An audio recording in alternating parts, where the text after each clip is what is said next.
പഞ്ചാരക്കൊല്ലിയിൽ ചത്ത നരഭോജി കടുവയുടെ പോസ്റ്റ്മോർട്ടം സുൽത്താൻ ബത്തേരിക്കടുത്ത കുപ്പാടിയിൽ. കടുവ ചത്തതിന്റെ കാരണം പോസ്റ്റ്മോർട്ടത്തിന് ശേഷമേ വ്യക്തമാകൂ. കടുവയുടെ കഴുത്തിൽ ആഴമേറിയ മുറിവ് കണ്ടെത്തിയിരുന്നു. ഇന്ന് പുലർച്ചെയാണ് കടുവയെ ചത്ത നിലയിൽ ദൗത്യസംഘം കണ്ടെത്തിയത്. അഭിജിത്ത് മുഴക്കുന്ന വിവരങ്ങളുമായി ചേർന്ന അഭിജിത്ത്, ഈ പോസ്റ്റ്മോർട്ടം നടപടികൾ പുരോഗമിക്കുന്നത് എങ്ങനെയാണ്? എപ്പോഴാണ് അതിൻ്റെ ഈ മരണകാരണം അറിയാൻ കഴിയുക? അഭിജിത്ത്.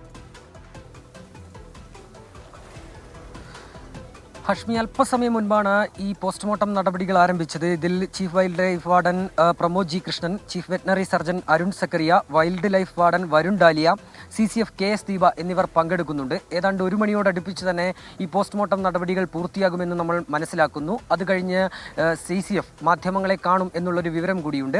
ഏതായാലും എങ്ങനെയാണ് ഈ കടുവ ചത്തത് എന്ന കാര്യത്തിൽ തന്നെയാണ് ഏറ്റവും പ്രധാനമായ ഒരു വ്യക്തത വരേണ്ടത്. കാരണം കടുവയാണ്, ആ രീതിയിൽ പല നിയമപ്രശ്നങ്ങളും അക്കാര്യത്തിൽ നിലനിൽക്കുന്നുണ്ട്. നരഭോജി കടുവയായി പ്രഖ്യാപിച്ചിട്ടുണ്ട് എങ്കിൽ കൂടി എങ്ങനെയാണ് ഈ കടുവ ചത്തത് എന്ന കാര്യത്തിൽ അന്തിമമായ ഒരു തീർപ്പിലേക്ക് അല്ലെങ്കിൽ അക്കാര്യത്തിൽ ഒരു വ്യക്തതയിലേക്ക് എത്തേണ്ടത് അനിവാര്യമാണ്. അല്ലെങ്കിൽ അത് മറ്റു രീതിയിലുള്ള നിയമപ്രശ്നങ്ങളിലേക്കും നടപടിക്രമങ്ങളിലേക്കും ഒക്കെ മാറാനുള്ളൊരു സാധ്യതയുണ്ട്. അതിനാൽ തന്നെ അക്കാര്യത്തിലാണ് ഇനിയിപ്പോൾ ഒരു ആകാംക്ഷ നിലനിൽക്കുന്നതും. ഏതായാലും പ്രാഥമികമായ ഒരു നിഗമനം അനുസരിച്ച് ഇത് കാട്ടിൽ നടന്ന മറ്റൊരു കടുവയുമായുള്ള സംഘർഷത്തിനിടെ കടുവയ്ക്ക് പരിക്ക് പറ്റുകയും ആ പരിക്കാണ് ഈ കടുവയുടെ മരണത്തിലേക്ക് നയിച്ചത് എന്നുള്ള പ്രാഥമികമായ വിലയിരുത്തലാണ് ഈ വനപാലകരൊക്കെ തന്നെ നമ്മളുമായി സംസാരിക്കുമ്പോൾ പങ്കുവെക്കുന്നത്. കടുവയുടെ ശരീരത്തിൽ ആഴത്തിലുള്ള മുറിവുകളുണ്ട്, കഴുത്തിനോടടുപ്പിച്ച് മുറിവുകളുണ്ട്, രക്തപ്പാടുകൾ നമുക്ക് ആ ദൃശ്യങ്ങളിൽ നിന്നും കാണാൻ കഴിഞ്ഞിരുന്നു. അതിനാൽ തന്നെ ഏതെങ്കിലും തരത്തിലുള്ള ദൗത്യസംഘത്തിന്റെ ഭാഗമായുള്ള ഒരു ഇടപെടൽ ഉണ്ടായിട്ടില്ല എന്ന് വനപാലകർ പറയുന്നുണ്ട്.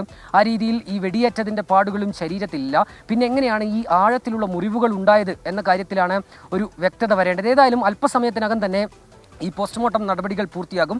അതിനുശേഷം അക്കാര്യത്തിൽ ഒരു വ്യക്തത വരുമെന്ന് നമ്മൾ പ്രതീക്ഷിക്കുകയാണ്. ഈ ഉദ്യോഗസ്ഥർ CCF അടക്കമുള്ളവർ മാധ്യമങ്ങളെ കണ്ട് അക്കാര്യം വിശദീകരിക്കുകയും ചെയ്യും. ഹാഷ്മി.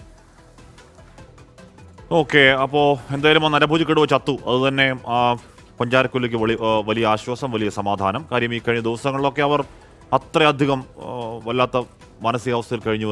അതിൻ്റെ ആഹ്ലാദ പ്രകടനം അവർ മറച്ചുവെക്കാതെ പ്രകടിപ്പിക്കുന്നുണ്ടായിരുന്നു. എന്തായാലും ആ കടുവ ചത്തതിൻ്റെ കാരണം എന്നുള്ളത് പഞ്ചാരക്കൊല്ലിക്ക് വലിയ പ്രസക്തമല്ലെങ്കിൽ കൂടിയും ഈ പറഞ്ഞ നിയമങ്ങളൊക്കെയാണല്ലോ. അപ്പോൾ നിയമങ്ങളുടെ പേരിൽ ആ നിയമങ്ങളുടെ പേരിൽ ഈ കടുവ ചത്തതിൽ പ്രത്യേക അന്വേഷണ സംഘം നാട്ടുകാരെ ചോദ്യം ചെയ്യൽ പോലെയുള്ള പരിപാടികളിലേക്ക് പോകാതിരിക്കട്ടെ.